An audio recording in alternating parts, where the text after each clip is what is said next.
Snow drifted across the glass windows of the Silverline Rolls-Royce showroom, settling like fragile reminders of a world far gentler than the one that hardened the man now standing in the center of the polished floor. His clothes were stained with grease and dirt, his jacket torn from years of hard labor, and a heavy sack hung from his shoulder like a symbol of the life he carried, rough, unglamorous, and ignored by most. His name was Ray Marston, a garbage collector whose entire life had been defined by quiet sacrifices and long, unseen battles. But on this cold December afternoon, Ray stood straighter than he had in years, clutching a wrinkled, folded letter written in the shaky handwriting of a little girl. It was his daughter's Christmas wish, innocent, impossible, and heartbreakingly hopeful. "Daddy, one day. I want to ride in a shiny car like the ones in the movies. Even just once. If you believe kindness still exists in the world, if you believe people deserve second chances, please like, comment, share, and subscribe to Kindness Corner. Tell us in the comments where you're watching from. Your support means the world to us." Ray knew he had no business being inside a place where every car cost more than his entire lifetime of earnings, but he had promised his daughter, Mira, that Christmas would be special. She had been sick for months, her little body frail from the illness doctors still struggled to name. Treatments drained Ray more than the icy wind on his morning routes, yet he refused to let her light fade. When she told him her dream, her only Christmas wish, he vowed to find a way.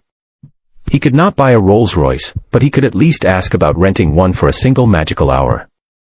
But as Ray stepped deeper into the gleaming showroom, the laughter began. It echoed off marble floors and glass walls, sharp and cold, bouncing between high ceilings and glittering chandeliers. The staff, dressed in polished black suits and perfect smiles, turned their attention to the dirt-covered man like he was a stain on the floor. Their eyes lingered on the sack over his shoulder, the grime on his boots, the patches on his jacket.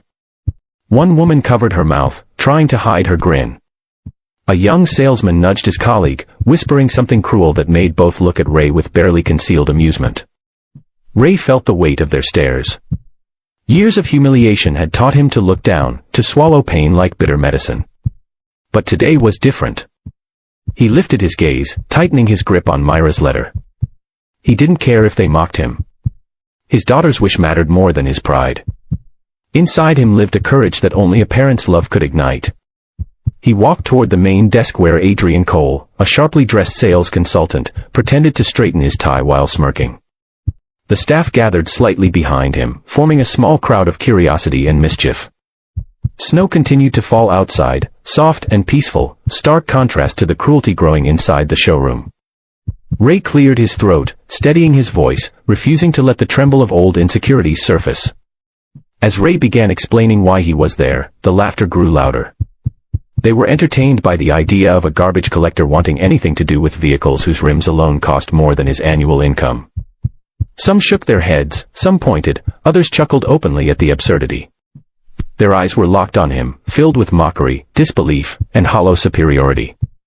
But Ray continued speaking, describing Myra's dream, her illness, her fading strength, hoping that at least one person in the room would understand.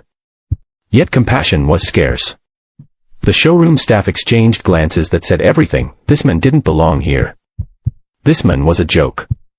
And when Ray asked the cost of renting the car for an hour, Adrian's laughter burst out fully, echoing through the space like a cruel punchline. The others followed, some holding their stomachs, others wiping tears of amusement from their eyes. Ray's heart cracked, but he stood firm. Life had taught him resilience the hard way, through storms of poverty, through nights when Mira cried in pain, through days he walked miles just to save a few dollars on gas. And for her, he would not break. With a deep breath, he slowly reached into the sack on his back, not for trash, but for something far more precious. Over years of extra shifts, sleepless nights, and forgotten meals, Ray had been saving every tip, every spare dollar, every coin he found while sorting through garbage bags at dawn. It was a quiet dream he kept hidden, to give Mira at least one moment in her life where she felt like a princess instead of a patient. One by one, bundles of cash, worn, taped, crinkled, emerged from the sack. The laughter stopped instantly. Adrian's smile froze. The women who had been pointing now stared in shock. A silence fell across the room so abrupt that even the falling snow outside seemed to pause. Ray laid the money on the desk, his hand steady, his voice calm as he asked again about renting the car, or even buying the used one in the corner if they would allow him a discount. The staff exchanged panicked looks. The pile of cash was not small, it was the kind of money that made managers nervous and prideful people ashamed. Suddenly, the dirty jacket, the sack, the worn boots, they all told a different story.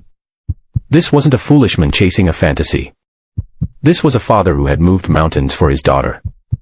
And standing before them now was not someone to laugh at, but someone they could never hope to match in devotion. Before the ending, please comment below, would you ever judge someone again after hearing a story like this?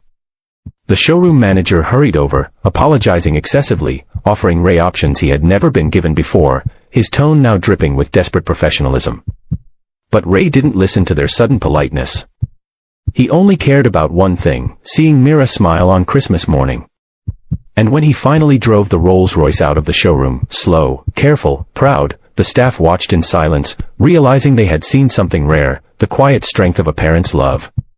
If this story touched your heart, please like, comment, share, and subscribe to Kindness Corner. Your support helps us spread more real, emotional stories that remind the world what kindness truly looks like. Ray drove into the snowy streets that night, not as a garbage collector, not as a man mocked for his clothes, but as a father who proved that love can outshine judgment, and that the greatest wealth lies not in pockets, but in the sacrifices we make for those we cherish.